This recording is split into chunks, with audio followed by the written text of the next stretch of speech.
انہوں نے کہا کہ نہیں، عورتوں سے ہمیں لڑنے کی کوئی ضرورت نہیں ہے۔ وہ اس گاؤں کو چھوڑ کر واپس آ گئے، کہا کہ یہاں تو عورتیں ہی عورتیں ہیں، اور تم کیا کر رہے ہو؟ یہ ہے مسلمانوں کا کردار۔ اور جب حاتم طائی کی بیٹی ننگے سر حضور کے سامنے آئی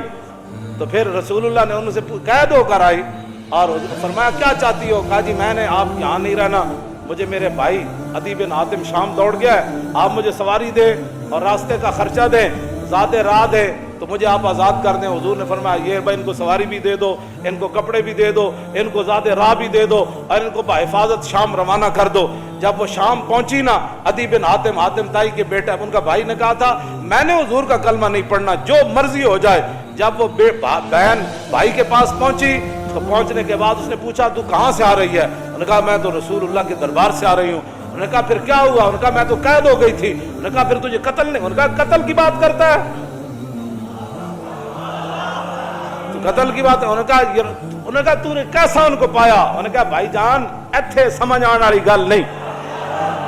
انہوں نے کہا میں تے نہیں مننا۔ انہوں نے کہا جلا ہویا ایک بار جا تے صحیح، تو ویکھ تے صحیح، تو آیا نہ درتے کیوں بد نصیبہ ہزاراں رنگاں وچ رنگیں دے محمد۔ بہن دے کہن ہوتے عدی بن حاتم کہتے میں تو تیز سواری رکھی ہوئی سی، میں تو نس آیا، میں حضور دا کلمہ نہیں پڑھنا۔ بہن کہنے لگی ایک باری جا تے صحیح، یہ دسن والی گل کوئی نہیں، ایک باری تو جا کے چہرہ انور ویکھ تے صحیح، خلق عظیم ویکھ تے صحیح، انہاں دی اخلاق تے عادات ویکھ تے صحیح جلیا۔ وہ کہندے میں اتھوں نسدا آیا، نسدیاں پھر میں جدو آیا تو مینوں پتہ چلیا حضور مسجد نبوی شریف وچ تشریف فرماون۔ کہندے میں جدو جا کے حاضر ہویا تو حضور اٹھ کھڑے ہوئے میرے واسطے۔ انہاں مولویاں پیراں خود اخلاق کے وجہ پیش کیتے، میں تو انہوں سچی گل کر رہا ہوں۔ ارے نہ چونکہ خود نہیں اس راستے تے چلنا سی تے چونکہ ایسے تھے تو پھر چونکہ ایسے تھا تو پھر کیوں جی؟ اور جڑی عورت رو رہی سی اپنے عزیز دی قبر ہوتے، حضور قریب تو گزرے تو فرمایا اسپری، انہوں نہیں سی پتہ رسول اللہ فرما رہے ہیں، انہیں سر رکھے ہوا۔ غم چیز ہی ایسی ہوتی ہے، اسی واسطے حضور نے فرمایا میرا امتی پناہ منگے، غم بندے نو تباہ کر کے رکھ دیندا۔ انہیں کہا مینوں کہنے والے اسپری جے تینوں یہ مصیبت پہنچی ہوندی تے تو مینوں نہ کہندا ہے۔ میرے آقا نے یہ سنی گل تے حضور چل پے، عورت کو کوئی گل نہیں فرمائی۔ اس سے یہ بھی پتہ چلتا ہے کہ جب آدمی اگلا اس حالت میں ہو تو اس کو تبلیغ نہیں کرنی چاہیے، اور جو بات کر دی وہ کر دی، بات ختم ہو گئی۔ زبردستی کسی کو ڈھا کے منانا ہے، لبیک دا نعرہ جنوں سمجھ نہیں آیا ہن تسی انہوں ڈھا کے کی منانا ہے؟ اور مینوں یہ دسو تسی جیڑا اے نہیں کہندا حضور میں بھی لبیک کا اتنا ہی مانا ہے، حضور میں بھی حاضر، میرے بچے بھی حاضر، میرا مال بھی حاضر، میری عزت بھی حاضر، اور میرے ماں باپ بھی آپ کے لیے حاضر، اس سے زیادہ لبیک کا کوئی معنی نہیں ہے۔ اور تاجدار ختم نبوت کے نعرے کا اس سے زیادہ کوئی معنی نہیں کہ ساری دنیا تہ و بالا ہو جائے لیکن حضور کی ختم نبوت پر پیرا ہر صورت میں ہوگا، بس اس سے زیادہ تاجدار ختم نبوت کا ہاں جی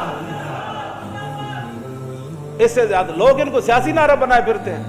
پیڑا اور تے پھکیاں اور امت اس نعرے پر کھڑی ہو گئی، اور وہ نیچے جو اختلافات تھے امت ان کو بلا گئی، نے کہا بس بھائی لبیک۔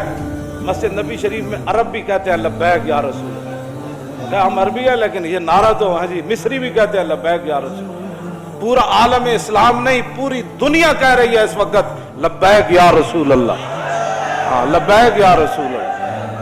تو اس سے بڑا اللہ کا کیا کرم ہو سکتا ہے کہ امت اختلافات کو بھلا کر حضور کی غلامی کے لیے جمع ہو گئی۔ اور اقبال کہتا تھا، یہ میں کہتا تھا اقبال کی یہ خواب کب پورا ہوگا کہ اقبال کہتا تھا زان کے ملت را حیات از عشق اوست اور برگو ساز کائنات از عشق اوست۔ اقبال کہتا تھا کہ ملت کی حیات، ملت کی ترقی، ملت کا عروج اور پوری دنیا پر اسلام کے غلبے کی ایک ہی وجہ ہے کہ امت حضور سے پیار کرے، حضور سے عشق کرے۔ تو میں کہتا یہ کیسے ہوگا، لیکن رب ہے جو چاہے کرے۔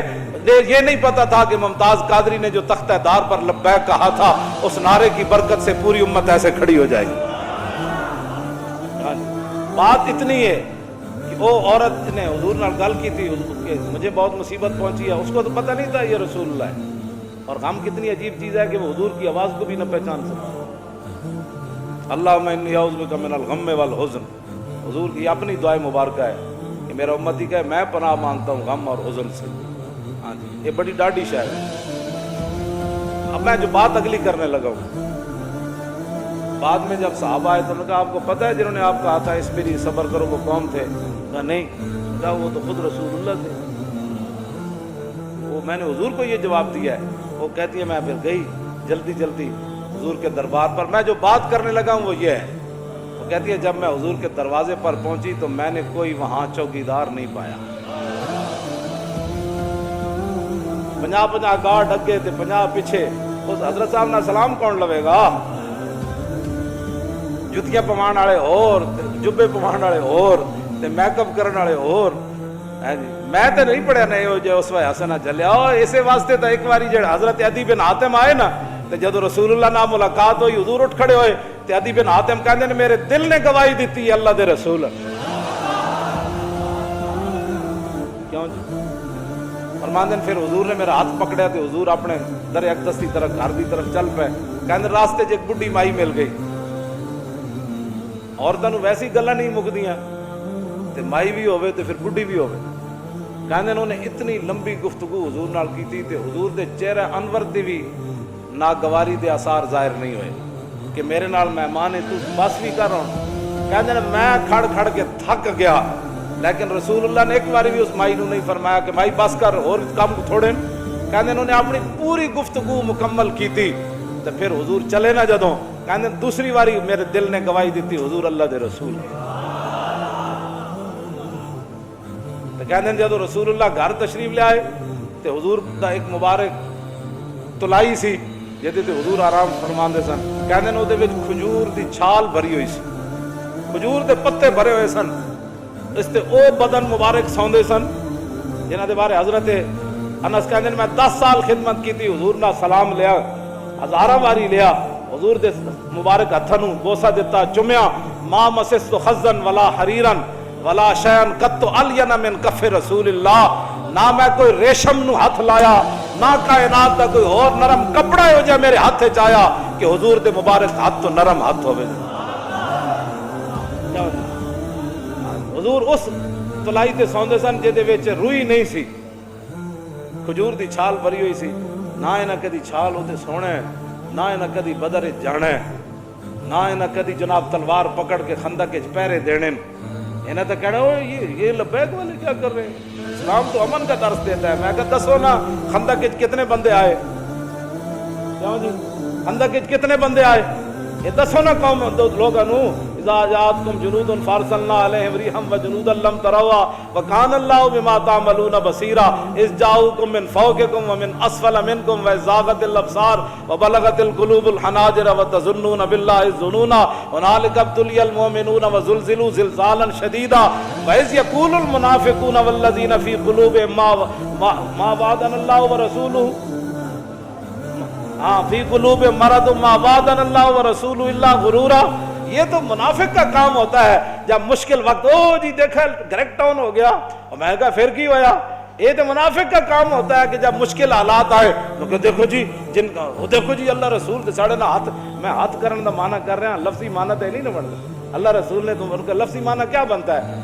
کہ انہوں نے کیا اللہ رسول کی طرف نسبت کر دی کہ ہمیں تو دھوکے سے دو چار کر دیا گیا، ہاں جی ہمارے ساتھ یہ دیکھو کیا بن گیا کہ جناب ہمیں تو اور کہتے تھے ہمیں تو پیشاب کرنے کا جو خوف ہے کہ پیشاب کرنے جائیں گے بندہ مار دے گا، تو کیسر و کسرا کب فتح ہوں گے، یہاں مدینے میں تو پیشاب کرنے کی سہولت نہیں رہی، 25,000 کا لشکر، منافق کا کام ہی یہ ہوتا ہے کہ وہ جب صحابہ ادھر جو ہے وہ کیا کارنامے سر انجام، اور منافق ان کا بھی رب نے قرآن میں بیان فرمایا کہ منافق کہنے لگے کہ ما وعدنا اللہ ورسولہ وَإِذْ قَالَتْ طَائِفَةٌ مِّنْهُمْ يَا أَهْلَ يَثْرِبَ لَا مُقَامَ لَكُمْ فَارْجِعُوا وَيَسْتَأْذِنُ فَرِيقٌ مِّنْهُمُ النَّبِيَّ يَقُولُونَ إِنَّ بُيُوتَنَا عَوْرَةٌ وَمَا هِيَ بِعَوْرَةٍ إِن يُرِيدُونَ إِلَّا فِرَارًا، کیوں جی یہ منظر بیان نہیں کیوں نہ، چلو چلیے چلیے چلیے توبہ کرو، تھے حال ہی کوئی نہیں، 25,000 کا لشکر آ گیا، آج تے بچی کسی دی نہیں ہونی، کہنے لگے حضور گھر لگے پیچھے گھر میں بندہ کوئی نہیں کی بڑھے گا، اللہ نے فرمایا میرے حبیب گھر تے کاشانہ اقدس جدو آپ گھروں چل کے آ گئے تے آپ دا پیچھے گھر کوئی نہیں، صدیق اکبر دا گھر کوئی نہیں، فاروق اعظم دا گھر کوئی نہیں، عثمان غنی دا گھر کوئی نہیں، حیدر کرار دا گھر کوئی نہیں، انہاں دے گھر وکھرے آ گئے، میرے حبیب گھر لگے ہون دا مسئلہ نہیں، یریدون الا فرارا، اے تے میدان چھڑ کے نسن لگے، سانو جی ہمارا لبیک سے تعلق نہیں ہے، مشکل ٹائم جو آ گیا